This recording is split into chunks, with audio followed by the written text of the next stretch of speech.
우리 성도님들 한 3일 동안도 잘 계셨습니까? 우리 하나님 말씀 창세기 25장에 있는 말씀을 같이 보도록 하겠습니다. 창세기 25장입니다.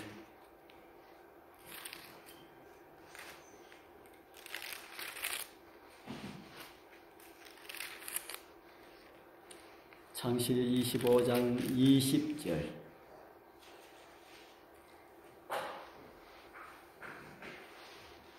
(25장 20절부터)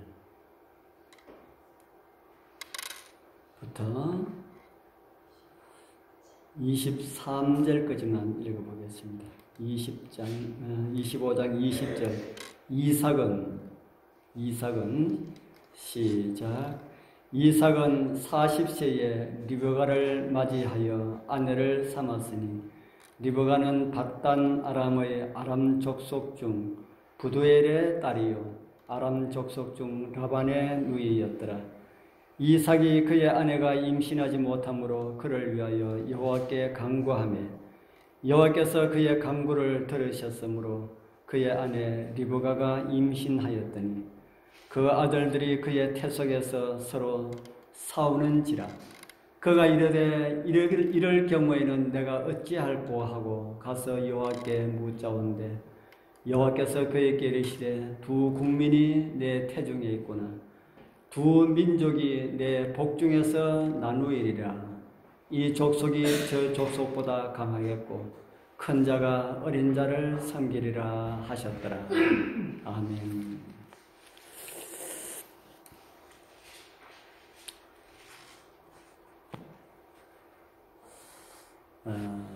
오늘 제가 저 카라반에서 지난번에 하동 갔더니만은 그곳에서 지난한식을 언제 했는지 그 간증을 한번 들어보라고 그러시더라고요. 그래서 제가 그분 이름을 제가 적어와서 시간이 없었는데 아까 한번 들어보자 해서 들어봤는데 제가 그걸 들으면서 진짜 하나님 백성은 따로 있구나라고 하는 것을 생각했습니다. 장로교회 10년을 다니면서 그냥 하나님께서 세상을 창조하셨다라고 하는 것만 알고 예수님께서 우리를 위하여서 이 땅에 오시고 우리를 구원하기 위하여서 죽으셨다라고 하는 것을 듣고 그냥 감사하다 이렇게만 알았는데 갑자기 유방암이 걸려가지고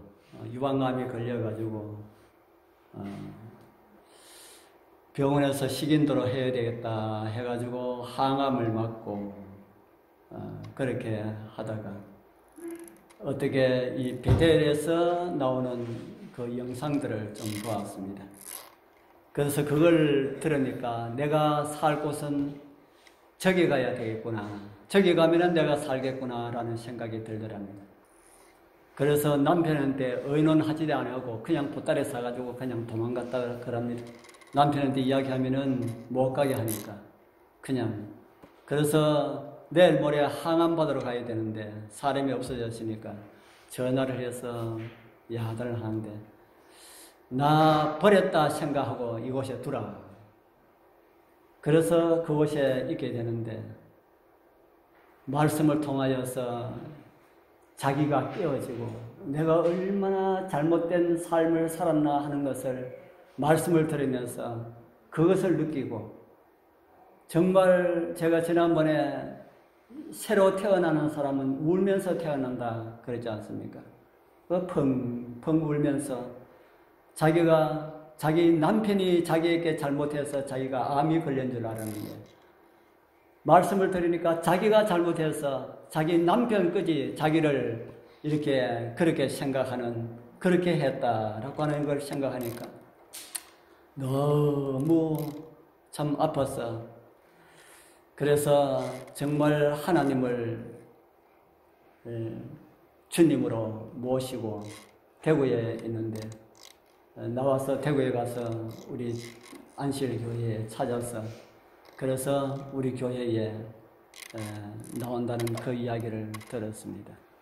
그러면서 그분은 하는 말씀이 자기가 지금까지 교회에 다니는 것은 그냥 왔다 갔다 한 것뿐이다. 진짜 성경 말씀이 이렇다 하는 것을 깨닫고 그는 앞으로는 하나님의 말씀이 무엇이라 하면은 무조건 하고 그대로 살아야 되겠다. 이런 결심을 했답니다. 이런 결심을 한다고 되는 건 아니지만 그분이 그런 이야기를 하더라고요. 이런 결심한다고 되는 건 아니지만은 나를 여기까지 인도해 주신 하나님께서 나를 그렇게 살아갈 수 있도록 해 주실 것이다.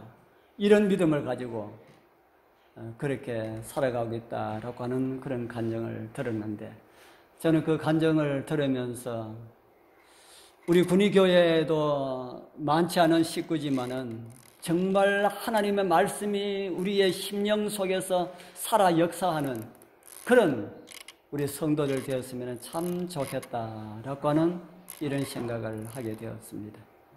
우리 성도님들 하나님의 말씀을 우리 들을 때에 다른 누구에게 하는 말씀이 아니고 나에게 하시는 말씀이다 해가지고 우리가 그렇게 받아들이면은 다 우리 하나님의 사람이 될 수가 있습니다.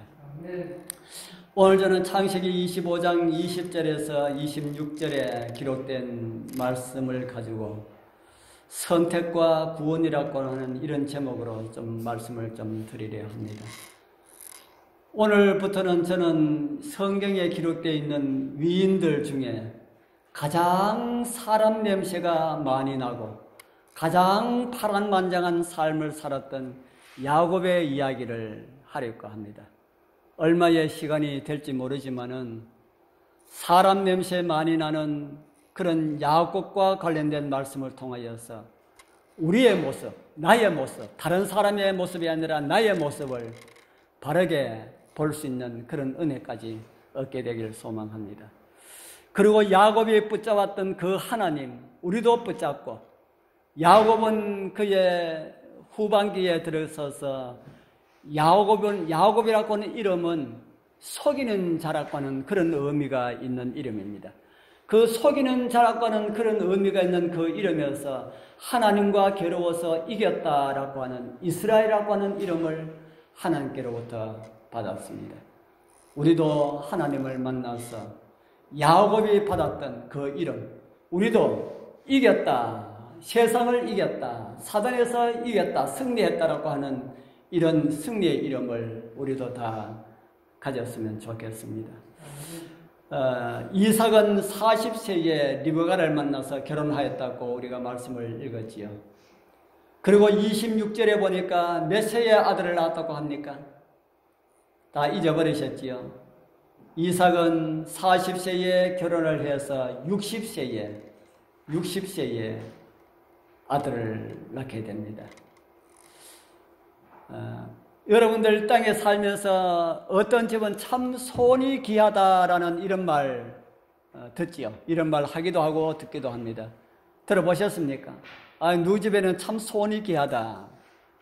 또 어느 집에는 자식 복이 참 많다 또는 없다라는 이런 말을 합니다. 오늘 성경을 보니까 누구의 집안이 자식 복이 참 없는 것처럼 그렇게 보입니까? 아브라함의 집안이 자식 복이 참 없는 것처럼 그렇게 보이지 않습니까? 아브라함이 몇 세에 자식을 낳았다고 우리가 들었습니까? 우리 지난 여러 시간 동안 아브라함의 이야기를 나누었는데 이스마엘은 88세에 낳았지만은 그는 아니고 허락의 아들은 100세에 낳았습니다. 몇 년 기다렸다가 낳았다고 들으셨습니까? 아이고 정말 잘 기억하시네요. 25년간 기다렸다가 이삭을 낳았습니다. 그런데 그 아들 이삭은 40세에 결혼을 해가지고 몇 년 만에 아들을 낳았어요? 조금 전에 우리가 읽었잖아요. 몇 년 만에요? 20년 만에. 그러니까 아브라함의 가정에 참 자식복이 있는 것 같습니까? 없는 것 같습니까? 사람들 눈에 보이기로는 별로 없는 것처럼 그렇게 보이지 않습니까? 하나님께로부터 복을 아주 많이 받은 그런 사람, 복을 아주 많이 받은 사람이라고 성경에 기록되어 있는데 그 사람의 가정에 자식의 복이 그렇게 없는 것처럼 그렇게 보인다. 그렇기 때문에 하나님께서 주신 복은 우리 눈에 보이는 것으로 판단하지 말라. 그렇게 성경은 우리에게 가르쳐주고 있습니다. 우리 귀하신 우리 성도님들, 우리 여러분들의 눈에 보이는 것으로 다른 사람들을 판단하지 마시기를 바랍니다. 우리는 성경의 기록을 통하여서 아브라함에게 허락하신 복들이 다 이루어졌음을 우리는 알 수가 있습니다. 오늘 여러분들에게 주어진 복들도 때로는 사람의 눈에 보이게 이루어지지 않는 것처럼 그렇게 보일 수도 있다 하는 겁니다. 그럼에도 우리는 하나님께서 우리에게 허락하신 복들을 굳게 붙잡아야 합니다. 변함없는 하나님께서 틀림없이 이루어 주실 줄을 확신하는 그런 은혜가 우리 모두에게 함께 했으면 좋겠습니다. 오늘 우리는 이삭의 가정에서 일어난 이 사사로이 보이는 이런 일들 중에서 영적으로 큰 교훈을 받을 수가 있는 그런 내용이 있어서 좀 살펴보려 합니다. 우리가 말씀을 읽을 때에 우리가 자세히 읽으라고 말씀을 드렸지요. 그렇지 않으면 그냥 흘러버릴 뻔한 수많은 은혜의 말씀들이 있기 때문입니다. 지난주에 우리 아침 예배를 드리다가 우리 집사람이 종종 그런 이야기를 합니다. 아침 예배를 드리다가 내가 오늘 아침에 말씀을 통해서 깨달은 거 하나만 이야기하고 예배 계속 진행하면 안 될까 그러더라고요. 그래서 내가 이야기하라 그랬습니다. 이야기를 하면서 하는데 백부장과 관련된 그런 기사를 읽으면서 백부장의 이야기를 다 들은 예수님께서 무엇이라 하셨어요? 하고 저한테 묻더라고요. 그래서 제가 내 믿음대로 되라 이렇게 말씀했다 하니까 자기도 지금까지 그렇게 생각했는데 말씀을 자세히 읽어보니까 내 믿음대로 되라 하지 아니하고 내 믿음대로 되라 이렇게 말씀을 하셨다라고 하는 이야기를 들었습니다. 여러분들 믿음하고 믿음하고는 차이가 뭘까요? 믿음과 믿음의 차이는 무엇일까? 믿음은 명사이고 믿음은 동사입니다. 다른 말로 해서 믿음이라고 하는 말은 움직이는 그런 어떤 믿는 그런 흔적을 우리에게 보여주는 그런 말이다 하는 것이죠. 그래서 하나님께서는 내가 가지고 있는 믿음대로 살아가는 그런 모습을 하나님께서는 귀하게 여기신다 하는 겁니다. 우리 여러분들 마음 가운데 어떤 믿음을 가지고 있는지 저는 잘 모르지만은 우리 하나님께서는 잘 아시지요. 여러분들 마음 가운데 아무리 훌륭하고 큰 그런 믿음을 가지고 있다 할지라도 그 믿음대로 살아가지 아니한다면은 그 믿음이 우리하고 아무 소용이 없다 하는 겁니다. 그래서 우리 여러분들도 백부장처럼 믿음대로 살아가게 되길 바랍니다. 그래서 하나님께서 백부장에게 주셨던 그 복, 그 이상의 복을 다 받게 되길 바랍니다. 믿음만큼이 아닌 믿은 것보다 훨씬 더 큰 그런 복을 받게 되길 바랍니다. 오늘 창세기 25장 20절부터 보면은 이런 이야기가 있지요. 이삭의 나이 40세에 리브가를 아내로 얻었고요. 이 리브가는 밧단 아람에 사는 이삭의 사촌 부두엘의 딸이라고 성경은 기록을 하고 있습니다. 촌스러는 조카객이 되는 리브가를 아내로 맞이하였지만은 아이를 낳지 못하여서 이삭은 하나님께 자녀를 달라고 그렇게 기도를 드렸는데 하나님께서는 리브가의 태에 쌍둥이를 주셨습니다. 자식이 없어도 기도하면은 하나님께서 주신다라고 하는 것이 이삭과 관련된 내용을 통하여서 우리에게 보여주지요. 그런데 임신한 아내가 리브가가 여간 고통이 많은 것이 아니다.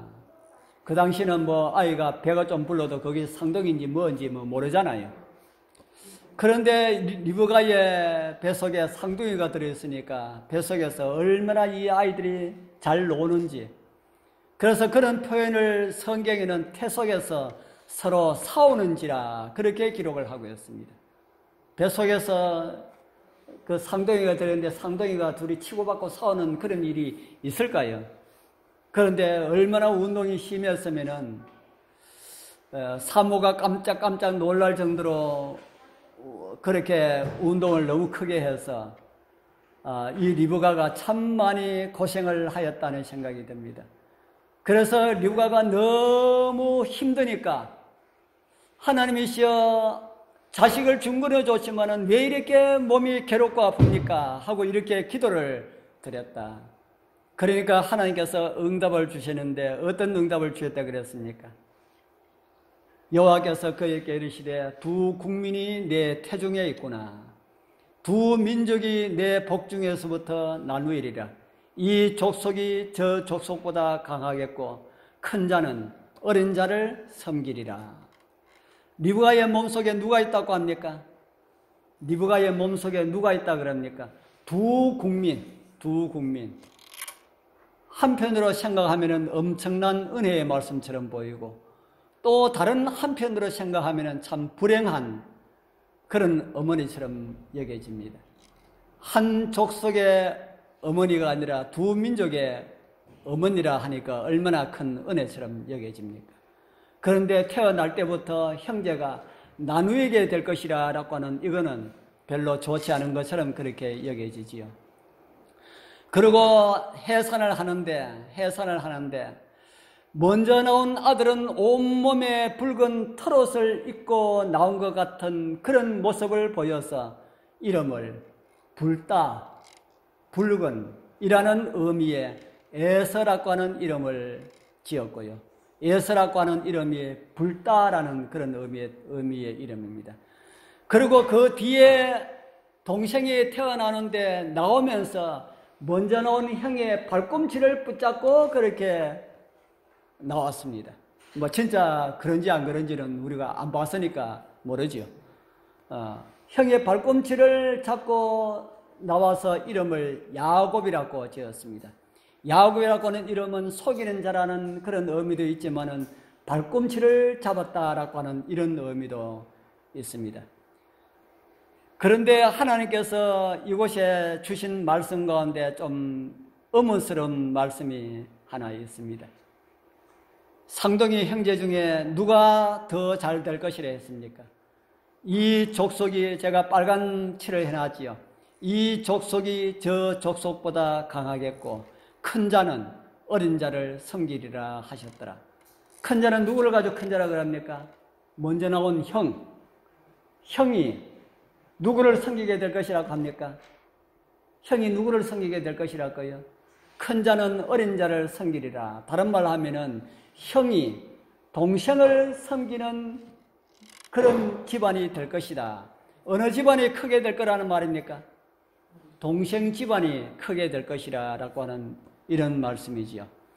그런데 이 말씀에 어떤 문제가 있어 보입니까?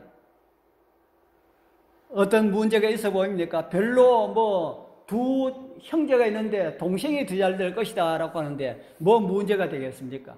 그럴 수도 있지요. 그런데 이 말씀을 구약 성경 말라기라고 하는 선지자가 이 말씀을 이렇게 해석을 합니다. 여호와께서 가라사대 내가 너희를 사랑하였노라 하나 너희는 이르기를 주께서 어떻게 우리를 사랑하셨나이까 하는도다. 나 여호와가 말하노라 에서는 야곱의 형이 아니냐. 그러나 내가 야곱을 사랑하였고 에서는 미워하였으며 그의 산들을 황무케 하였고 그의 산업을 광야의 실랑에게 붙였느니라. 이 말씀에 어떤 말씀에 문제가 있는 것 같습니까? 문제가 있는 말씀이 있는 것 같습니까? 예. 내가 야곱은 사랑하였고 에서는 미워하였다. 은혜가 넘치는 말씀 같습니까? 사랑하였다라고 하면은 이거는 좋은 말씀이지요. 사랑하였다라고 하면은 이거는 참 좋은 말씀이고 은혜가 넘치는 그런 말씀입니다. 그런데 에서는 뭐 했다고요? 에서는 뭐 했어요? 에서는 미워하였다. 하나님께서도 사랑하는 사람이 있고 뭐 하는 사람이 있다 그럽니까? 하나님께서도 사랑하는 사람이 있고 뭐 하는 사람이 있어요? 미워하는 사람이 있다. 정말 그럴까요? 하나님께서 사랑하는 사람도 있고 미워하는 사람도 있다. 여기에 말라기 1장 2절 3절 그 중간에 그런 말씀이 있지 않습니까? 내가 야곱을 사랑하였고 에서는 미워하였다. 그래서 많은 사람들이 하나님께서 사랑하는 사람도 있고 미워하는 사람도 있구나 그렇게 생각합니다. 그래서 사랑하는 사람은 구원했고 구원해주고 미워하는 사람은 하나님께서 구원하실까요? 구원 안 하실까요? 우리 생각에, 우리 여러분들 생각에 미워하는 사람도 구원하실까요? 미워하는 사람 구원 안 하실까요? 예? 미워하는 사람 구원 안 하겠지요? 안 하시겠지요? 그래서 이 말씀을 오해를 하고 어떤 교회에서는 하나님께서 멸망받을 사람과 구원 얻을 사람을 태중에서부터 다 정해놨다 그렇게 이야기합니다. 그래서 그것의 근본되는 성경절을 찾는 것이 말라기 1장 3절에 있는 이 말씀을 찾습니다. 하나님께서 어떤 사람을 다 정해놨다고요? 하나님께서 어떤 사람을 정해놨어요? 구원받을 사람과 멸망받을 사람을 다 정해놨다. 우리가 신앙을 아무리 잘해도 멸망받기로 정해졌으면은 어디로 가게 되고요? 멸망으로 가게 되고, 아무리 술주정뱅이로 살더라도 구원받기로 작정된 자라면은 구원을 받을 것이다. 그러면 좋을까요? 안 좋을까요? 그렇게 가르치는 교회가 있습니다. 그러면은 어떤 생활을 잘 할 필요가 없을까요? 뭐 잘 할 필요가 없습니까? 신앙생활에 잘 할 필요가 없지요. 암만 잘해도 멸망받기로 선택되어 있으면 암만 잘해도 뭐 하고요? 멸망당하고, 적당하게 살아도 세상적으로 살아도 구원받기로 선택되어 있다면 구원받는다. 진짜 그러면 좋을까요? 안 좋을까요? 자, 그렇게 교회에서 가르친다면 누가 좋아하겠습니까? 교회에서 그렇게 가르친다면 누가 좋아할까요? 사단이 좋아합니다. 왜 좋아할까요? 신앙생활을 적당하게 해도 괜찮다는 그런 사상이 들어가게 됩니다. 왜 들어가게 됩니까? 신앙하고는 아무 상관이 없다. 구원받도록 선택된다면 내가 신앙을 적당히 하여도 구원받게 될 것이고, 멸망받도록 선택되었다면 내가 아무리 신앙을 잘해도 멸망받게 될 것이다. 여러 개 믿고 있는 한 형제가 우리 장교에 있을 때에 떡집을 하는데, 거기에 우리 집사람이 전도하기 위하여서 계속해서 떡을 그곳에 맞춰왔습니다. 그래서 제가 한번 가서 이야기를 했습니다. 당신들은 한 번 구원받으면 영원한 구원이라고 하는데 진짜 그렇냐고. 그렇지요, 그래요. 그래서 이제 그 이야기 하고 난 다음에 나중에 또 다른 날 또 가서 신앙 이렇게 일요일 날 또 바쁘면은 교회 안 갑니다. 신앙 좀 열심히 잘 해야지요. 그렇게 이야기하면 뭐라 그러냐 합니까? 하나님께서 나를 인도해 주시면은 내가 구원받을 백성이라면은 나로 하여금 신앙을 잘 할 수 있도록 이렇게 인도해 주실 것입니다. 믿으면 대단합니다. 자기 멋대로 살면서도 그렇게 이야기해요. 그 사람들 성경에 있는 말씀을 보고 그렇게 이야기할까요? 성경에 있는 내용이 아무런 내용이 없는데 그런 이야기를 할까요? 성경에 어떤 내용이 있기 때문에 그런 이야기 하겠지요. 그 내용이 이 내용입니다. 온전하게 되었은즉 자기를 순종하는 모든 자에게 영원한 구원의 근원이 되시고, 예수님은 우리의 뭐가 되신다고 합니까? 영원한 구원, 영원한 구원. 그래서 이 영원한 구원이 어떤 구원이냐고 하면은 한 번 구원받으면은 영원히 구원을 받았다. 멸망당하지 않고 잃어버릴 염려가 없다 하는 겁니다.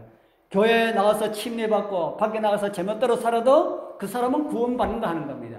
그러면 좋겠지요? 예? 안 좋아요? 저는 그러면 좋을 것 같은데. 한번 침례받고 이러면은 교회 농경책에 기록되면은 지 마음대로 살아도 구원받는다. 참 얼마나 좋아 보입니까?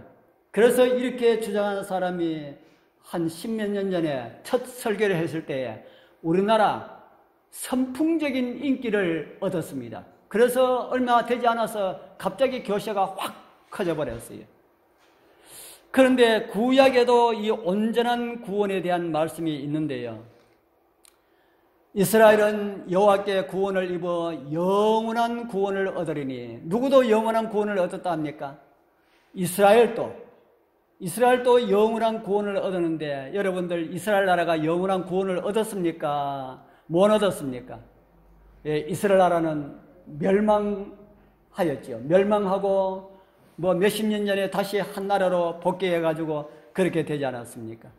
이스라엘 민족이 12지파가 다 뿔뿔이 다 흩어져 버리고 지금은 유대인이라고 하는 민족만 남아있습니다. 이 유대인은 이스라엘 나라 12지파 가운데 한 지파, 유다지파입니다. 유다지파하고 아론의 자손인 그 레위 지파하고 베냐민 지파, 요 지파만 지금 남아있어요. 요 지파만 남아있고, 베냐민 지파도 레위 지파도 자기들 레위 지파다 베냐민 지파다 하지 아니하고 우리는 다 유대이다 이렇게 이야기합니다. 그래서 다 망하고 그 한 지파만 남아있다 이렇게 우리는 생각할 수가 있습니다. 그래서 이스라엘 나라도 영원한 구원을 얻었다고 했는데 영원한 구원이 아니라 멸망당하는, 영적으로는 모르지만 외적으로 볼 때 이제 멸망당하는 이런 민족이 된 그런 모습을 우리는 보게 됩니다. 왜 이런 말씀이 성경에서 우리에게 주어질까? 이런 말씀을 조금 더 이해할 수 있도록 하기 위하여서 사도 바울이 이런 말씀을 우리에게 주셨습니다. 기록된 바 내가 야곱은 사랑하고 에서는 미워하였다 하심과 같으니, 이 아까 우리 말라기 12장 3절에 있는 말씀을 인용했지요. 요걸 인용하면서 그 다음 절에 이런 말씀을 주십니다. 그런즉 우리가 무슨 말을 하리요? 하나님께 불의가 있느뇨? 그럴 수 없느니라. 모세에게 이르되 내가 긍휼히 여길 자를 긍휼히 여기고 불쌍히 여길 자를 불쌍히 여기리라 하셨으니, 이 말씀은 어떤 말씀인가 하면은 에서는 미워하고 야곱은 사랑한다고 해가지고 하나님께 무슨 불의가 있느냐 하는 겁니다. 하나님께서 용서하기를 원하는 사람은 용서하고 불쌍히 여길 사람은 불쌍히 여기고 버릴 사람은 버린다고 해가지고 하나님께 뭐가 잘못이 있는가 하는 겁니다. 그렇게 하면서, 그렇게 들리는 것처럼 하면서 바로의 이야기를 합니다. 쭉 가서 바로의 이야기를 이렇게 합니다. 성경이 바로에게 이르시되 내가 이 일을 위하여 너를 세웠으니 곧 너로 말미암아 내 능력을 보이고 내 이름이 온 땅에 전파되게 하려 함이라. 이 말씀은 무슨 말씀인가 하면은 하나님께서 바로로 가는 애굽 나라 왕을 사용하셔서 하나님의 능력을 보이는 하나님의 종으로 바로를 선택했다 하는 겁니다. 하나님의 조력자로 바로를 선택했다. 바로의 마음이 강팍한 그 마음을 하나님께서 그대로 내버려 두셔가지고 애굽에 하나님께서 재앙을 내리도록 해가지고 애굽 전역에 하나님만이 위대하신 하나님이다 하는 이런 사실들을 가르치기 위하여서 바로를 세우셨다. 그러면은 바로를 하나님께서 멸망받을 사람으로 삼았다는 말입니까? 구원받을 사람으로 삼았다는 말입니까? 멸망받고 구원받는 거하고는 아니다 하는 겁니다. 멸망받고 구원받는 것은 그 사람의 선택입니다. 멸망받고 구원받는 것은 누가 관여하지 않는다고요? 하나님께서는 이 세상의 모든 사람들에게 다 복음을 전해서 다 구원받도록 그렇게 하셨다. 그런데 마음을 강팍해가지고 하나님의 말씀을 거절하고 하나님의 말씀을 받아들이지 아니하고 하나님의 말씀을 그대로 계속해서 거절한다면은 그 사람은 어떻게 될 수밖에 없다는 겁니까? 그 사람은 멸망당할 수밖에 없다. 바로 그런 것을 바로를 통하여서 우리에게 보여주셨다 하는 겁니다. 그래서 에서와 야곱도 마찬가지다. 에서와 야곱도 마찬가지다.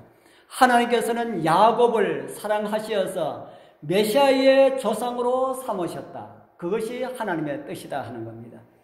제가 지난번에 우리 이 화요일 저녁에 할 때 노아의 아들에 관하여서 제가 이야기를 한번 드렸지요. 노아의 아들 가운데 저주받은 아들에 대해서 말씀을 드렸습니다. 그 저주를 노아가 그 아들을 저주한 것은 네가 죽고 멸망해버려라 이렇게 저주한 것이 아니다 하는 겁니다. 성경에서 나오는 저주는 자기의 모습을 깨닫고 회개하도록 하기 위하여서 그런 저주를 했습니다. 이제 나중에 우리 야곱의 12아들에 대해 가지고 우리가 볼 수 있는데 야곱의 12아들 가운데 야곱이 2아들에게 저주를 했습니다. 저주를 했는데 그 저주가 그 사람들에게는 복이 되어 가지고 그 가운데 하나들은 이스라엘 민족의 제사장 지파가 되는 그런 은혜를 입었습니다. 그래서 저주가 주어질 때 내 모습이 이렇구나. 내가 고쳐야 되겠다. 이렇게 생각하고 고치는 사람은 저주가 뭐가 되고요? 저주가 뭐가 됩니까? 저주가 복이 되고 내가 너를 사랑하기 때문에 너는 잘해라. 이렇게 하나님께로부터 외적인 복을 많이 받았지만은 하나님의 말씀을 거절해버리면은 하나님의 복이 뭐가 되고요? 저주가 될 수가 있다. 이런 것을 이 야곱과 에서를 통하여서 우리에게 보여주고 있습니다. 하나님의 능력을 경험하고도 하나님을 거절하면은 멸망당한다.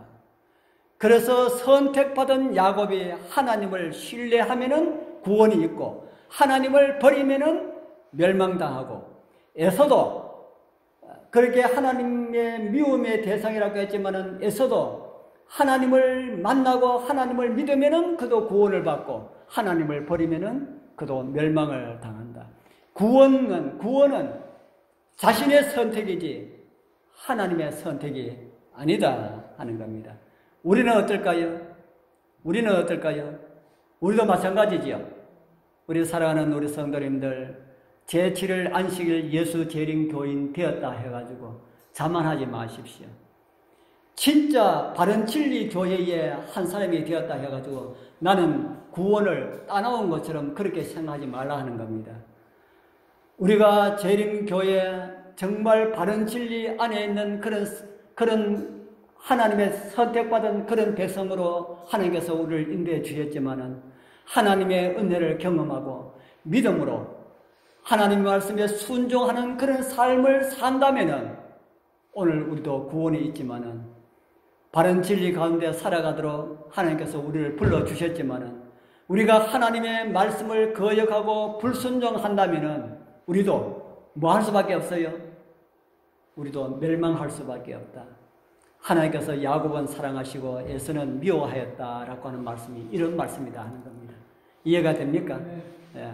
사랑했다는 말씀이 구원의 보장이 아니라 하는 겁니다. 미워했다는 말씀이 멸망으로 정했다라는 그런 말씀이 아니다. 그렇게 사용되도록 부르셨다라고 하는 겁니다. 그 부름에 충성하면은 어떤 일을 하든지 충성하면은 구원이 있고 거절하면은 멸망한다. 그렇게 성경은 우리에게 가르쳐주고 있습니다. 구원과 멸망은 하나님의 선택의 결과가 아니라 우리의 선택의 결과이다. 우리 성도님들, 우리를 불러서 선택하게 하신 것은 야곱처럼 저와 여러분들이 이뻐서가 아니라 잘나서가 아니라 우리를 사랑하신 사랑의 하나님의 그 사랑의 결과라 하는 사실을 잊지 마시기를 바랍니다. 그리고 우리를 부르신 그 부름에 합당한 사람들 다 되어서 진짜 우리 하나님께서 우리를 부르실 때에 그 자리에 꼭 참여하게 되길 축복합니다.